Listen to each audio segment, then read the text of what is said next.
Ce message vous est présenté par l'Assemblée chrétienne Le Tabernacle. www.letabernacle.net Qui nous interpelle à tous. Et nous avions pris comme base la déclaration que le prophète Jérémie a transmise au peuple d'Israël quand il est dit dans Jérémie 31 verset 3 où Jérémie va déclarer « L'Éternel m'est apparu de loin, je t'ai aimé d'un amour éternel, c'est pourquoi je t'attire avec bonté. » Quelle déclaration! Vous savez, ce que nous disions dimanche dernier, que Dieu aimait Israël de toute éternité avant même qu'Israël puisse même exister sur la terre. Dieu aimait Israël. Et puis ce matin, je veux te dire autre chose, tu vois, toi qui es ici, avant même que tu puisses exister sur cette terre, Dieu t'a aimé de toute éternité. Tu crois à ça? Tu crois que Dieu t'a aimé de toute éternité? Et qu'il a attendu cette génération pour venir frapper à la porte de ton cœur. Et vous n'êtes pas un hasard, vous allez voir, vous n'êtes pas un hasard. Ni vous, ni moi, nous ne sommes pas des hasards. Des hasards. Non, nous ne sommes pas des hasards. J'aime bien cette déclaration de Dieu. Je t'ai aimé d'un amour éternel, ô Israël. Et quand il te dit ce matin, oh mon enfant, je t'aime d'un amour éternel, avant même que tu existas, je t'aimais. Avant la fondation du monde, je t'aimais. Avant même que tu fusses formé dans le ventre de ta mère, je t'aimais. Avant même qu'aucun de tes os soit formé dans le sein de ta mère, je t'aimais. Oh, sagesse de Dieu. Oh, profondeur de la sagesse de Dieu. Longueur, largeur, hauteur. Seul l'Esprit Saint peut sonder ces choses-là. Quand j'entends ce verset, tout mon être est dans la joie et en même temps, mon être reconnaît ses limites. Vrai ou pas? Tu sais que Dieu t'aime depuis toute éternité. Ce que Dieu pensa dans l'éternité à l'égard d'un peuple qui n'existait même pas physiquement se trouve réalisé au temps fixé par Dieu. Car Dieu aima Israël avant la fondation du monde d'un amour éternel. Ah, quel mystère, mes amis! Mais quel mystère! Oh Christine! Il t'a aimé avant même que tu naisses, avant même qu'ils disent quoi que ce soit et que cette création se fasse. Écoutez-moi bien. Voyez, vous tous qui êtes là ce matin, vous êtes une partie du cœur de Dieu. Parce que vous étiez dans le cœur de Dieu de toute éternité. Dieu voulait. C'est l'amour, il voulait.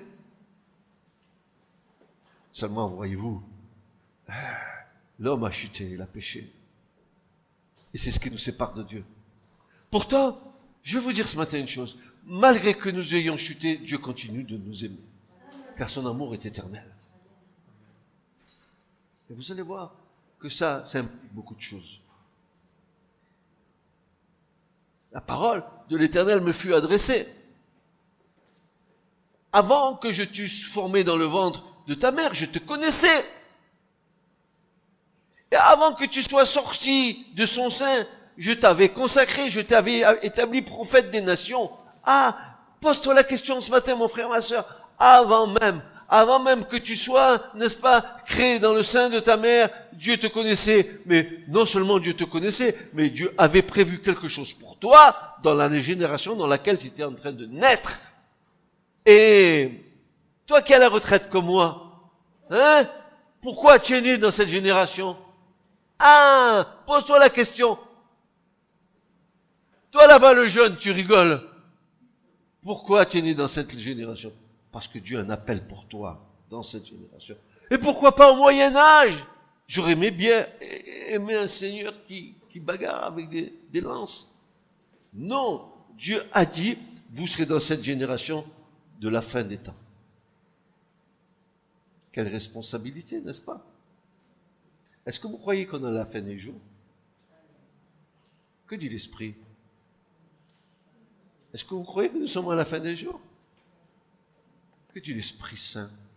L'Esprit Saint dit, soyez des vierges sages, remplissant vos lampes d'huile, en attendant que dans la nuit retentisse le cri, voici l'époux. Es-tu prêt? Es-tu prête? Heureux le serviteur qui à la première, la deuxième ou la troisième veille, ayant saint serein, attend le maître lorsqu'il revient. Bienheureux ce serviteur-là qui a dans l'attente de son maître. Qu'est-ce que tu attends? Est-ce que tu attends tout de toi ou tu attends tout du Seigneur?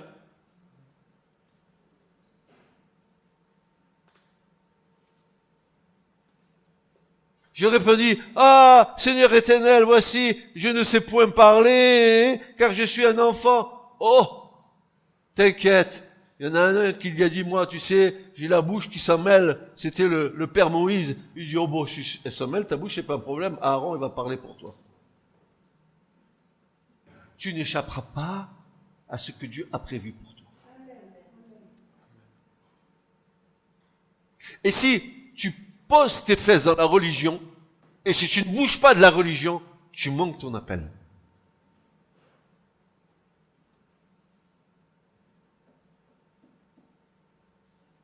Ne dis pas, je suis un enfant, car tu iras vers tous ceux auprès de qui je t'enverrai, et tu leur diras tout ce que je t'ordonnerai. Ne les crains point, car je suis avec toi pour te délivrer, dit l'Éternel.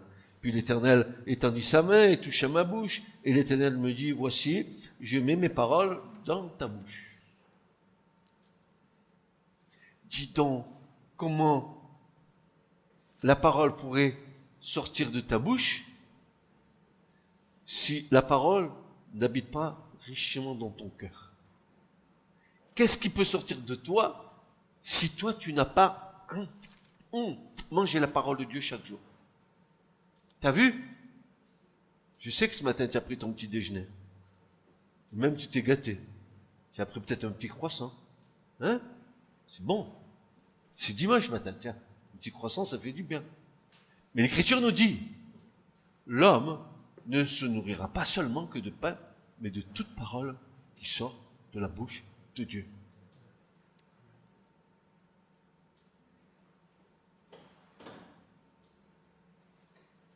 Jérémie, et nous avons vu la semaine dernière que Jérémie n'a pas été le seul. Ésaïe aussi va dire, l'Éternel m'a appelé dès le ventre. Et notre copain Paul, l'apôtre, notre frère dans la foi, quand il plut à Dieu qui m'a mis à part dès le ventre de ma mère et qui m'a appelé par sa grâce. Voyez-vous, je suis certain que chacun d'entre nous a été mis à part par Dieu pour une œuvre à laquelle il nous appelle.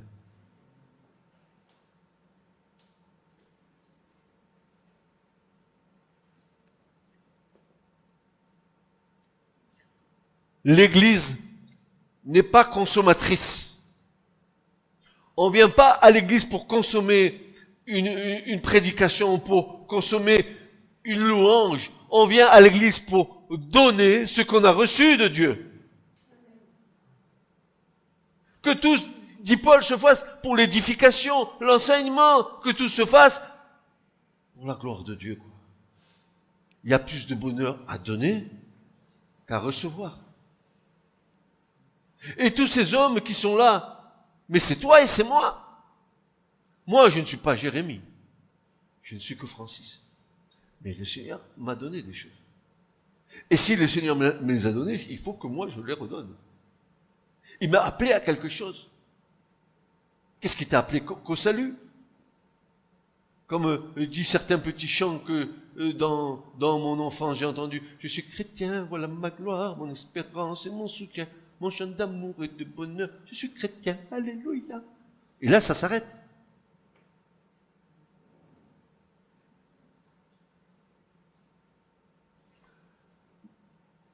Il y avait une place dans le cœur de Dieu pour accomplir au temps fixé par Dieu le service prophétique de Jérémie. Et quand le temps fixé pour lui arrive, alors l'appel lui fit adresser. Il était déjà dans son cœur cet appel de toute éternité. Dieu a mis quelque chose en nous dès le départ, frères et sœurs, et à un moment donné, nous allons découvrir ce que Dieu a mis en nous. À quoi tu as été appelé dans ta foi, mon frère et ma sœur? Mais à quoi? À venir aux réunions d'église? Bon, si ça te suffit, je veux bien. Mais c'est pas le but. Encore faut-il que quand nous sommes réunis dans une église, nous soyons un seul cœur, un seul et même esprit, une seule et même famille.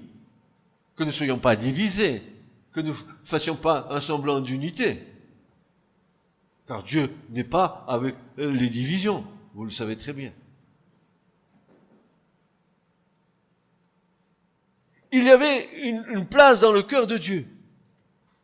Il était déjà dans son cœur cet appel. Et il mûrissait dans sa vie. Il croissait jusqu'à ce qu'il sache le discerner. Il va falloir qu'à un moment donné, tu saches ce à quoi tu as été appelé. Appelé au salut, nous le savons tous. Qui, ce matin, n'est pas sûr de son salut ici? Nous le savons tous. Que nous sommes sauvés par grâce, par le moyen de la foi. Que nous n'y sommes pour rien, que c'est un don de Dieu. Nous le savons, Éphésiens 2:8, toutes ces choses, nous les connaissons. Mais est-ce suffisant de connaître? Maintenant, il faut vivre.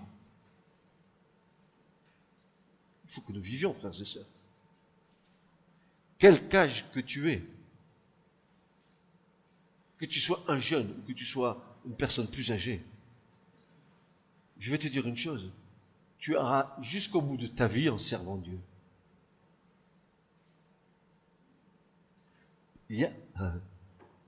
Je vous avance une bonne nouvelle.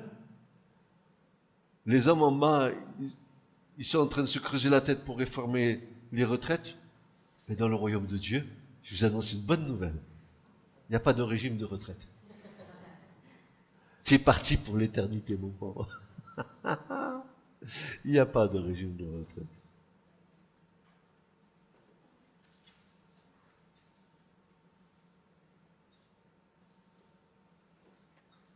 Nous sommes confrontés ici à une action de la part de Dieu qui nous dépasse et nous laisse perplexes quant à la préconnaissance de Dieu. Paul va déclarer dans Romains 11, versets 33 à 36, il va dire ceci: « Ô sagesse insondable de Dieu, combien profondes sont les richesses de Dieu, sa sagesse et sa science. Nul ne peut sonder ses jugements, nul ne peut découvrir ses plans, et ses voies sont introuvables. Ou mieux encore, que ses jugements sont insondables et ses voies impénétrables. Car qui a connu la pensée du Seigneur, ou qui a été son conseiller?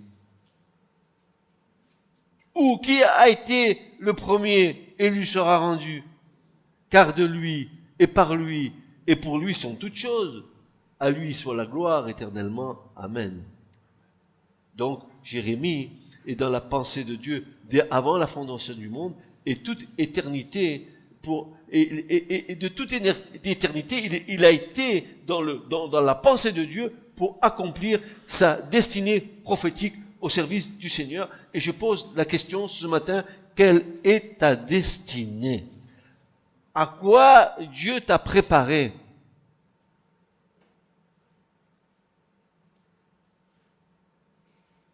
Quand les sacrificateurs étaient oints par l'onction pour servir Dieu, Moïse, avec Aaron, il a pris du sang.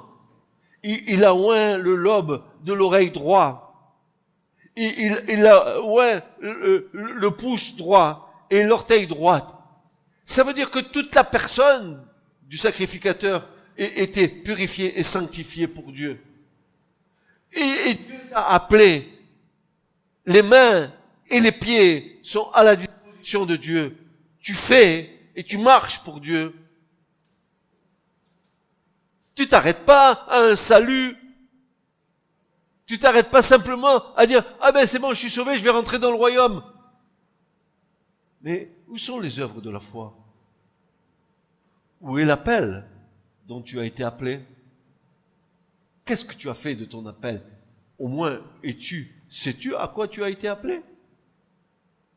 Pourtant, Dieu l'a mis dans ton cœur.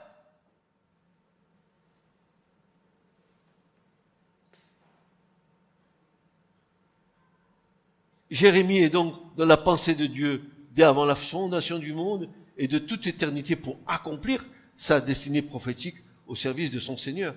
Et je vous disais dimanche dernier, frères et sœurs, écoutez-moi, chaque homme, chaque femme, chaque enfant, chaque vieillard est dans le cœur de Dieu avant même la création de ce monde. Potentiellement, en Dieu, il y avait toute la création. Dans toutes les générations, jusqu'à le retour du Mashiach. Vous croyez à ça? Est-ce que vous croyez à ça? C'est ce que l'Écriture dit. C'est ce que l'Écriture dit. Et quand Dieu décide cette création, chaque homme, chaque individu a sa place au sein de cette création. Bien plus, toi et moi, nous ne sommes pas le fruit du hasard d'être nés dans cette génération. C'est le plan de Dieu pour nous. Aussi, conscients de la grâce qui nous a été accordée, nous travaillerons sans relâche à l'œuvre à laquelle Dieu nous a appelés. Et pourquoi nous a-t-il appelés dans cette génération des temps de la fin? Car Dieu nous a préparés pour cela. Y aurait-il besoin de chauffards pour nous avertir? Dieu en suscitera. Et au miracle, nous sommes uniques. Pas de personnes identiques. Écoutez-moi bien, écoutez cela. Nous sommes uniques. Pas de personnes identiques, mais uniques, comme Dieu est unique. Aussi, ce n'est pas un problème pour Dieu que Dieu nous reconnaisse dans telle ou telle génération. Dieu te connaît parce que tu es unique. Tu n'es pas dans la génération d'Adam, tu n'es pas dans la génération d'Élie, tu es dans cette génération, et dans cette génération, tu es unique. Dieu, il sait qui tu es. Il y a 6 milliards de personnes, mais il y a 6 milliards de personnes uniques. C'est pas un problème pour Dieu d'avoir les yeux fixés sur toi. Tu as compris ça? Tu es... tu te tournes vers ton voisin et tu dis, je suis unique. Tu lui dis, je suis unique. Tu te tournes vers ton mari, sœur, tu dis, tu es unique. Et toi, mon frère, tu dis à ta femme, tu es unique. Mais c'est vrai. Et écoutez-moi bien, pour vous prouver qu'on est unique, il y a 6 milliards peut-être d'individus.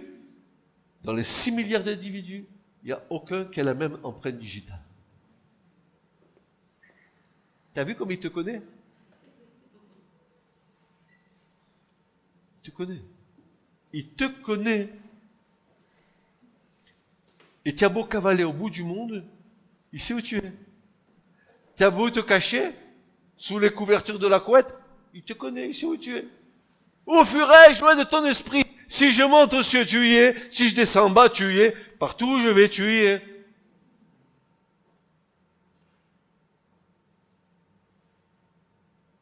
Aussi, ce n'est pas un problème que Dieu nous reconnaisse dans telle ou telle génération. Nous sommes uniques, avec un destin. Nous sommes uniques avec un destin. Unique. Nous sommes uniques avec un destin. Unique. Ah, ça va mieux.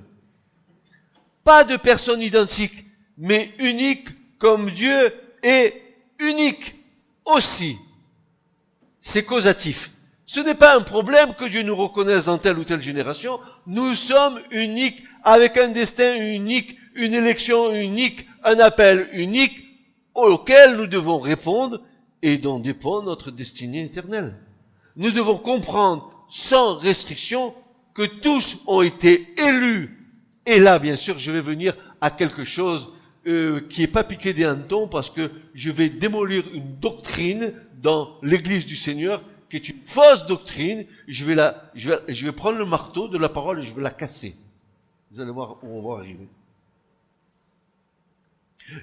Nous devons comprendre sans restriction que tous ont été élus avant la fondation du monde pour entrer dans le salut. Dieu ne fait exception de personne, il les appelle tous à sa vigne. Première heure, deuxième heure, dernière heure, peu importe, Dieu appelle. Il appelle.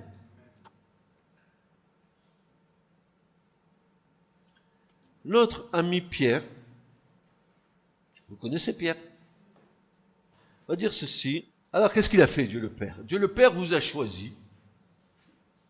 Alors tu te réjouis, tu dis je suis le choix de Dieu. Dieu m'a choisi. Oh, quel mystère. Dieu a osé et daigné poser ses regards sur l'espèce de poussière que je suis. Dieu m'a choisi. C'est pour ça que si tu prétends être quelque chose alors que tu n'es rien, tu te séduis lui-même, dira l'apôtre Paul aux Galates. Non, non, non, Dieu m'a choisi. Moi, toi, Katia, Dieu t'a choisi. Et toi là-bas, Julien, Dieu t'a choisi. Dieu t'a choisi.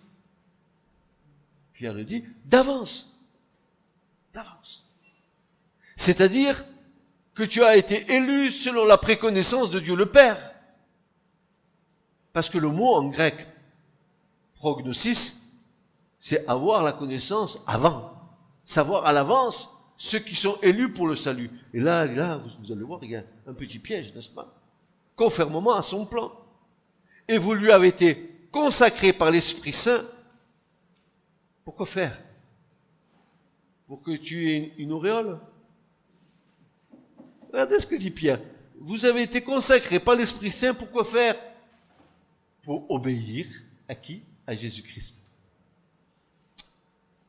Certains se disent, on est rempli du Saint-Esprit, on va faire des... Non, non, attends. Il y a deux choses que le Seigneur a fait en te donnant l'Esprit Saint. Un, il te l'a donné ici pour obéir à Jésus. Et deux, il t'a donné le Saint-Esprit pour combattre la chair. La chair combat contre l'esprit et l'esprit contre la chair, afin que vous ne fassiez pas ce que vous voudriez faire. Tu as vu le combat? Beaucoup disent, le Saint-Esprit, je vais prophétiser, je vais avoir des visions, même la télévision, je vais avoir plein de choses. Et pourtant, l'Esprit Saint nous a été donné pour des besoins bien spécifiques. Obéir à Jésus. Obéir à Jésus. Et nous aider à combattre notre chair.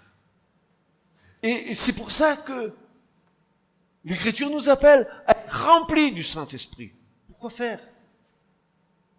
Pour faire les beaux? Non. Pour avoir cette capacité qui vient de Dieu à lutter contre cette chair qui se corrompt, qui est en train de mourir, agoniser, cette chair qui se dresse contre Dieu. Paul dit, on est des agonisants. On agonise. On est en train de mourir. À notre ancienne vie, bien sûr. Pour que la vie nouvelle rentre en nous. Mais pour cela, frères et sœurs, il faut être rempli du Saint-Esprit.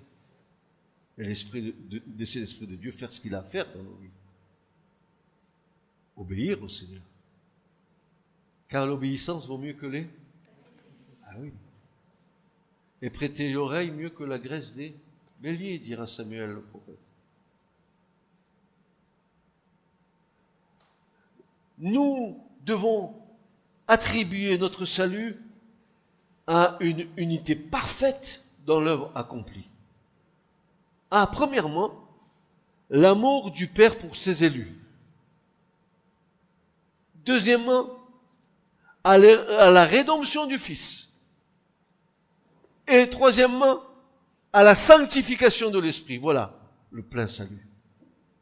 À l'amour du Père pour ses élus, à la rédemption de Jésus pour le rachat de nos vies, et puis à la sanctification du Saint-Esprit. Et ainsi, donner la gloire à un Dieu, un en trois personnes, dans le nom duquel nous avons tous ici présents été baptisés, au nom du Père, Fils, Saint-Esprit.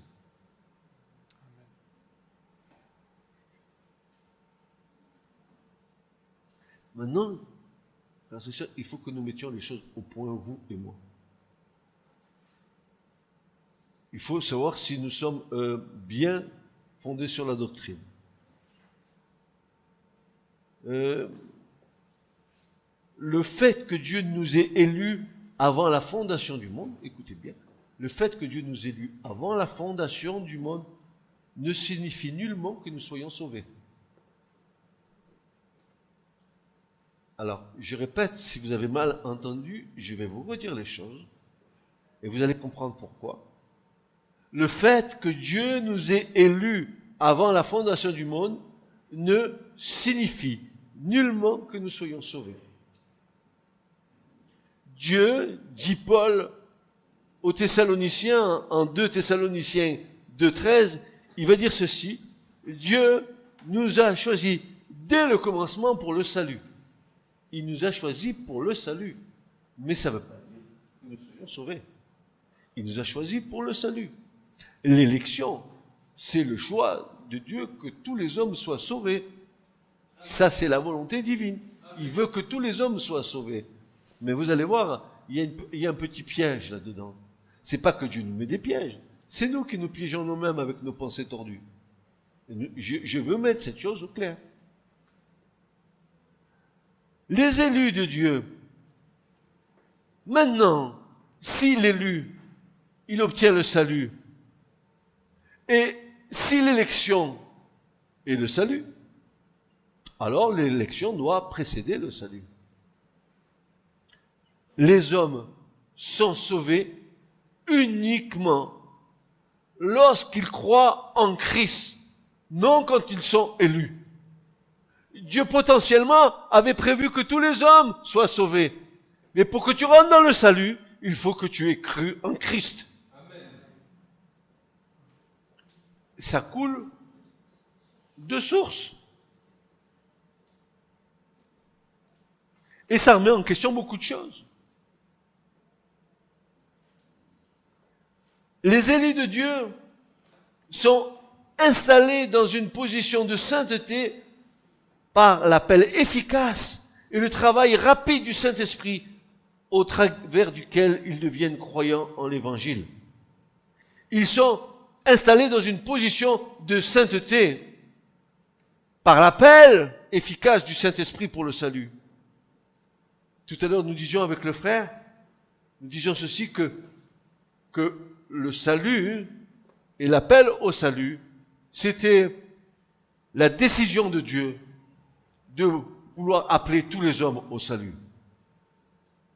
Nul, dira Jésus, ne vient à moi si le Père ne l'attire, et moi, je le ressusciterai au dernier jour. Est-ce la réalité de la parole ou pas? Voilà, c'est ça. Donc, c'est le travail efficace du Père en haut, qui veut que tous les hommes soient sauvés. Il va faire en sorte de les conduire à Christ. Mais tous veulent-ils être sauvés? Et c'est là où ça pose la question.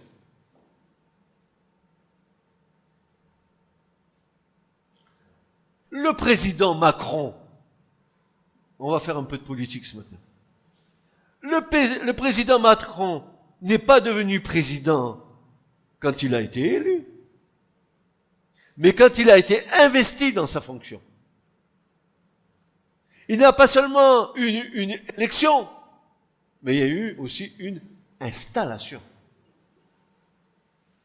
Vous êtes d'accord avec ça? Il a fallu qu'il soit installé dans sa position de président. Auparavant, il a fallu qu'il y ait une élection. L'élection n'est pas la question de qui va ou pas dans les temps de feu et de soufre, puisque l'élection précède le salut. La damnation des pécheurs n'est pas non plus la responsabilité de la non-élection. Le péché est ce qui mène l'homme au lieu qui lui est destiné. Et tous les hommes sont de nature pécheurs. Le péché est ce qui damne l'homme, ce qui damne la vie humaine. C'est ça qui nous empêche de rentrer dans l'appel. C'est le péché. Si tu ne passes pas par Jésus, tu ne rentres pas dans le royaume de Dieu. Amen. Tu le dis avec moi? Il n'est pas question ici d'amour ou pas d'amour.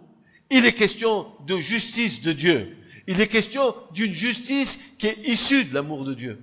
Il est question, nous allons voir tout à l'heure, qu'il y a des doctrines diverses et variées qui courent dans le monde évangélique, où on veut abstraire la notion du péché et on veut parler de l'amour de Dieu, sans parler de péché, sans parler de repentance. Je suis au regret de vous dire que quand Jésus est sorti du désert, n'est-ce pas, quand il a été tenté pendant 40 jours, il nous est dit dans l'Écriture, il descendit en Galilée, il commence à prêcher quoi? La repentance et la conversion. Sans repentance et sans conversion, tu ne peux pas rentrer dans le royaume de Dieu. Sans que Jésus te purifie par son sang, tu ne rentres pas dans le royaume de Dieu. Tant que ton cœur n'est pas plus blanc que la neige, tu ne rentres pas dans le royaume de Dieu. Et l'amour de Dieu n'est pour rien là-dedans. Tu vas voir que malgré que tu sois comme tu es, Dieu continue de t'aimer. Mais tu n'échapperas pas au chemin que Dieu a tracé. Je suis le chemin, la vérité et la vie. Et nul ne va au Père, dira Jésus, s'il ne passe par moi. S'il ne passe par moi, si les hommes ne passent pas par Christ, ils sont perdus. Amen.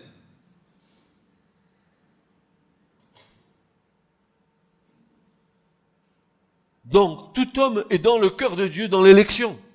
Dieu veut que tous les hommes soient sauvés. Aussi, l'appel de Dieu et notre réponse à cet appel sont déterminants à rentrer dans notre élection. Souvenons-nous des paroles de Jésus. Il y a beaucoup d'appelés et peu d'élus. Ah, pourtant ils sont tous élus pour le salut. Tous, potentiellement, Dieu veut les sauver. Mais est-ce que ça veut dire que tout le monde va répondre à l'appel de Dieu? Non. Non. Toute âme, frères et sœurs, qui consent à travailler à son propre salut, avec crainte et tremblement, est élu. Est élu celui qui consent à prendre toute l'armure de Dieu et à combattre le bon combat. Est élu celui qui consent à veiller et à prier, à sonder les Écritures, à fuir la tentation. Est élu celui qui est résolu à croire malgré tout et à obéir à toute parole qui sort de la bouche de Dieu.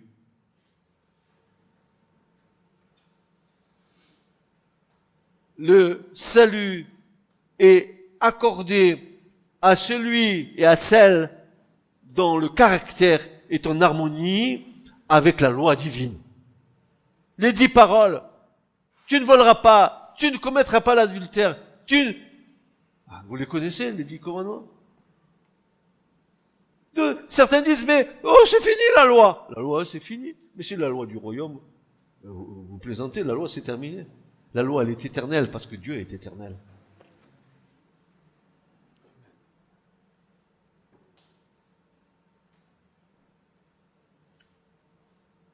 Les moyens et les résultats de la rédemption sont offerts gratuitement à tous ceux et celles qui auront rempli les conditions.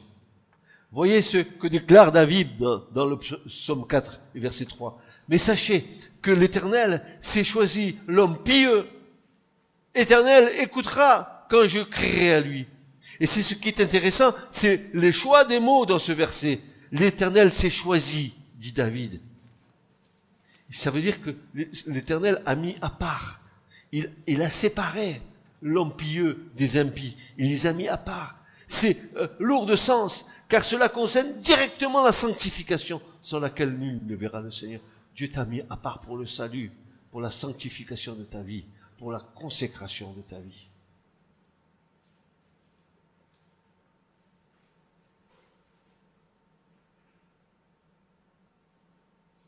L'homme pieux, le chassid en hébreu. Jésus était chassid. Il est nommé le chassid, l'homme pieux, dans lequel il n'y avait aucun péché. Un homme saint. L'homme pieux, le chassid, ou bien ceux et celles qui sont appelés fidèles, saints, sont ceux et celles qui ont été sanctifiés et consacrés par l'Esprit Saint. Voilà, voilà. Tu es chassid, tu es saint, tu es pieux parce que le Saint-Esprit t'a sanctifié, t'a consacré. Amen. Mais nous avons là toute la vie du tabernacle, toute la vie du temple, la consécration. Tout est là. Soyez saints comme mon Père est saint. Comment se fait-il que les chrétiens se comportent comme des va-nu-pieds? La sainteté de Dieu, mais est-ce que tu comprends?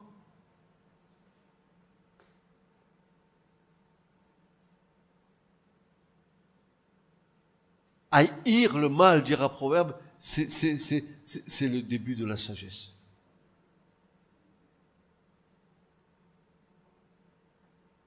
L'amour de Dieu lui demeure.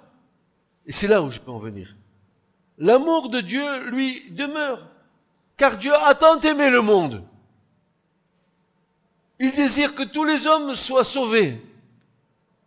Mais en puissance, en potentialité. Qu'ils soient sauvés dans son amour. Le seul ennui et la grande confusion qui existe dans les différentes doctrines, c'est que nous avons du mal à interpréter que tous les hommes soient sauvés. Certains croient que tous les hommes seront sauvés. Et je dis, oh funeste erreur. Plusieurs passages des Écritures nous font comprendre que c'est une erreur tragique que de croire cela.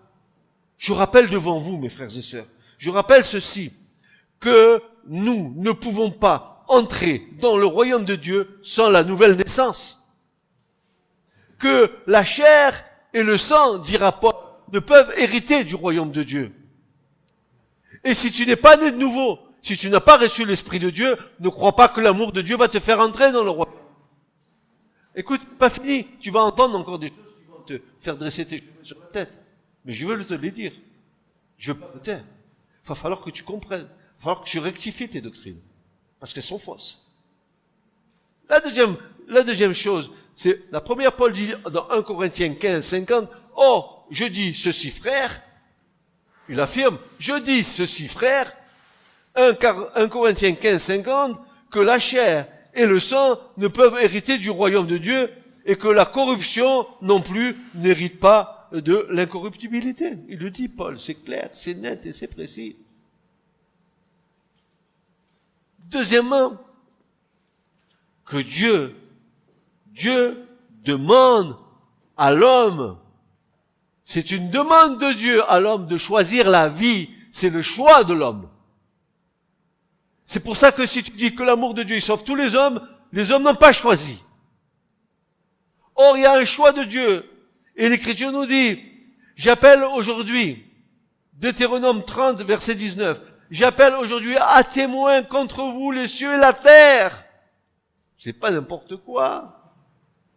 Ce qui est dans les cieux et ce qui est sur la terre, j'ai mis devant vous et devant toi la vie et la mort, la bénédiction et la malédiction. Choisis la vie afin que tu vives toi et ta semence. Mais si tu choisis pas la vie, mon frère, ma sœur, tu choisis la mort. Et malgré que Dieu aime tous les hommes, tu vas mourir. Je dis quand tu meurs, c'est pas la mort physique, hein, attention. Je te parle de la seconde mort, les temps de feu et de soufre, la mort éternelle, séparée de Dieu pour l'éternité.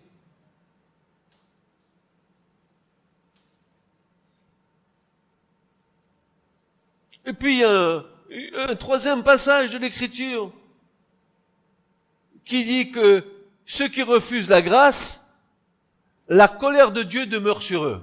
Amen. C'est pas moi qui le dis. Hein. Alors, ou je suis fou, ou l'Écriture me rend fou, ou je suis déraisonné dans ma prédication. Jean 3, 36. Celui qui croit au Fils a la vie éternelle. Mais qui désobéit au Fils ne verra plus la vie, mais la colère de Dieu demeure sur lui. Ouais, mais Dieu l'aime à la fin, va le sauver. C'est faux. Écoute bien encore. Si, à la fin des temps de l'humanité, tous les hommes, de toutes les générations étaient sauvés, quelle tristesse, Et quel mensonge pour tous ceux et celles qui ont cru à l'œuvre de la croix et dans l'acte rédempteur du Christ. Christ se serait-il offert en vain en sacrifice expiatoire pour tous les hommes si Dieu, à la fin, devait sauver tous les hommes? À quoi ça servirait que Christ soit venu faire la volonté du Père? Non mais moi je rêve. Quand j'entends des trucs comme ça, je rêve. Je dis non, c'est une doctrine de démon ça, cette histoire-là. Ça marche pas. Ça marche pas. Jésus a donné sa vie. Non? Amen. C'est toi qui as eu le clou dans les mains et dans les pieds. C'est toi qui as eu le coup de lance sur le côté percé, où le sang est sorti. C'est toi qui as eu les crachats, qui as eu les injures. C'est toi qui as eu la couronne d'épines sur la tête. C'est toi qui as reçu les coups de fouet dans ton dos, avec les petits morceaux de ferraille. C'est toi qui as eu ça. Pour que tu dises, mais oui, ta amour va sauver tous les hommes. Et Jésus, il a fait quoi? Tout cela en vain? Tout ça en vain? Non. Non, je réfute cette doctrine. Au nom de Jésus-Christ. Amen. Ah non, non, je suis pas d'accord avec ça. Mais loin d'être d'accord. C'est un mensonge. Ça, c'est une foi sentimentale. Ça n'a rien à voir avec la parole. La parole, c'est la parole. Moi, je m'amuse pas avec la parole de Dieu, frères et sœurs. Je peux pas m'amuser avec la parole du Seigneur. C'est pour ça qu'il y a des passages comme l'Épître aux Hébreux qui nous dit ceci, dans Hébreux 10, versets 5 à 10. C'est pourquoi, en entrant dans le monde, il dit, tu n'as pas voulu de sacrifice ni d'offrande, mais tu m'as formé encore. Et j'ai dit, me voici, envoie-moi. Mais pourquoi faire? Tu m'as formé encore, pourquoi faire? Pour aller m'offrir en offrande, en sacrifice vivant, où? Sur la croix. Pourquoi? Pour le salut des hommes. Alors, ensuite, un argument, frères et sœurs, vous allez pas me contrarier dans cet argument-là. Hein. Quelle serait la raison d'exister de l'étang de feu et de soufre si l'amour de Dieu épargnait tous les hommes, y compris Satan et ses démons? À quoi ça servirait? L'écriture est fausse. Alors on va prendre l'Apocalypse, on va commencer avec le ciseau à quitter tous les passages.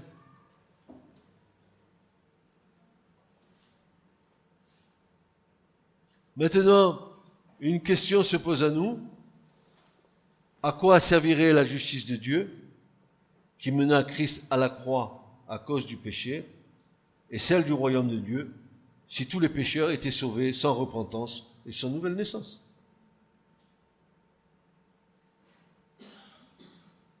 Jésus l'a dit à Nicodème, il a dit, mais non, tu ne peux pas rentrer dans le royaume si on n'est pas né dans ce qui est né de la chair est chair et ce qui est né. Et puis, en plus, Paul, il se gêne pas. Romains 8, il va dire ceci, mais celui qui n'a pas l'esprit de Christ ne lui appartient pas. La pensée de la chair est ennemie de Dieu. C'est pas moi qui le dis, c'est Paul qui le dit.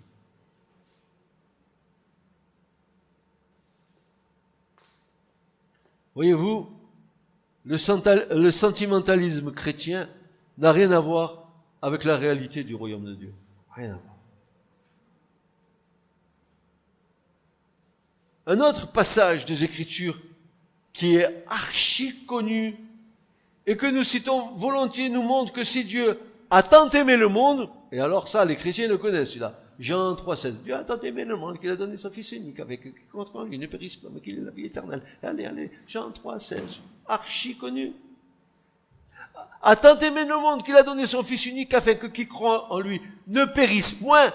Et là, je m'arrête. Ne périsse point. Quelle est la signification de ce verbe? Eh bien, c'est très intéressant ce que dit ce verbe. Le verbe apolumie a ce sens qui a été atténué dans nos versions, mais sa véritable signification est la suivante: de détruire, de démolir entièrement, d'abolir, de mettre en ruine, d'être voué à la misère éternelle dans les temps de feu et de soufre. Mais qu'il est la vie éternel. Ah, Dieu est tant aimé le monde qu'il a donné son Fils unique, afin que quiconque croit en lui ne périsse point. Mais ceux qui ne croient pas en lui, vous avez compris? C'est clair, c'est net et c'est précis. Il y a un voyage simple sans retour. Un aller simple sans retour. Ainsi, nous ne doutons jamais de son amour, car il est son essence même. Nous ne doutons jamais du désir de Dieu de voir nos vies sauvées de la colère à venir. Et ne doutons jamais, dans quelques circonstances qui se présentent devant nous, de cet amour fidèle et éternel. Si nous nous renions nous-mêmes, lui-même demeure fidèle. Je connais mes travers, je connais mes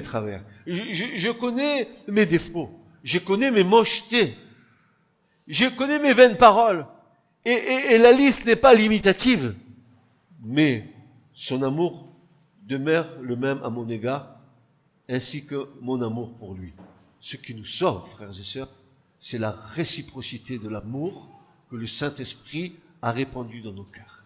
Il est dit dans Romains 5 que Dieu a répandu le Saint-Esprit dans nos cœurs. Il a répandu l'amour de Dieu par le Saint-Esprit dans nos cœurs. Amen. Et c'est ce qui nous garde. Oui, je suis moche, bien sûr. Bien sûr que de temps en temps je déraille, bien sûr. Mais je ne doute pas de l'amour de Dieu. Parce que je sais qu'il m'aime, mais aussi c'est que moi je l'adore. Parce que je sais ce qu'il a fait avec moi. Amen. Et c'est pour ça que jusqu'au bout, j'aurai à lutter avec moi-même. Je ne suis pas saint avec l'auréole. Je ne suis pas encore un ange avec des ailes. Je suis qu'un homme. Mais l'amour qui a été répandu dans mon cœur par le Saint-Esprit, celui-là, vous ne me l'enlèverez pas. C'est pour ça que je peux être moche, bête et méchant, comme dit le dessin animé. Moi, moche, bête et méchant, n'est-ce pas? Mais l'amour de Dieu demeure dans mon cœur. Et je peux me tourner vers lui. Et venir vers lui. Et aujourd'hui, frères et sœurs, on est dans un temps. Dans le temps où nos frères juifs, ils sont dans le jeûne. Ils se repentent devant Dieu. C'est le moment de faire tes chouvas. Tu viens devant Dieu. Tu exposes tous tes péchés. J'ai péché contre toi et contre le ciel. Je suis allé dans le monde, j'ai dilapidé tous mes biens spirituels au profit des biens charnels. Oui, j'ai fait n'importe quoi. Je me suis laissé entraîner par ma chair. Je voulais assouvir les passions de ma chair. Mais voilà, viens maintenant, parce que Dieu se souvient de toi, tu es unique, ne t'inquiète pas. Il a les yeux sur toi. Maintenant vient un temps de sécheresse. Un temps de famine. Mais si tu as le courage, comme le Fils,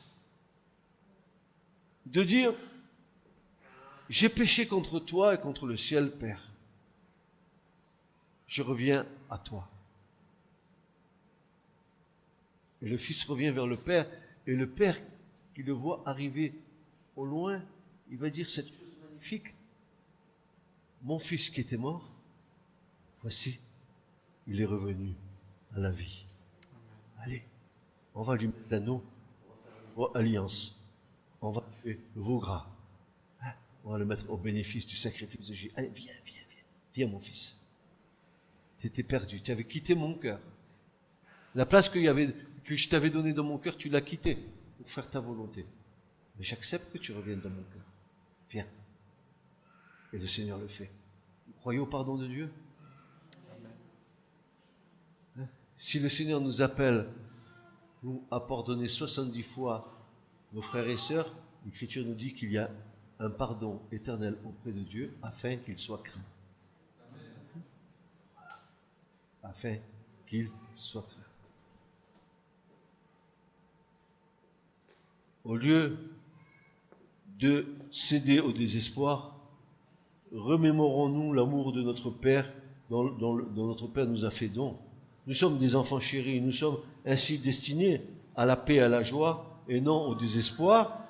Il ne nous laissera jamais tomber, pas plus qu'il ne cessera jamais de nous aimer. Pourquoi? Parce que l'essence même de Dieu, c'est l'amour. Dieu est amour. Dieu, écoutez bien, Dieu ne gagne rien à être aimé de nous. Dieu ne gagne rien à être aimé de nous. Il est aimé de toute éternité.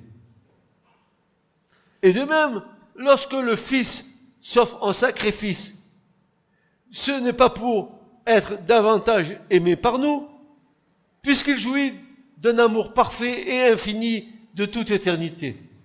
Si il le fait, c'est uniquement pour nous.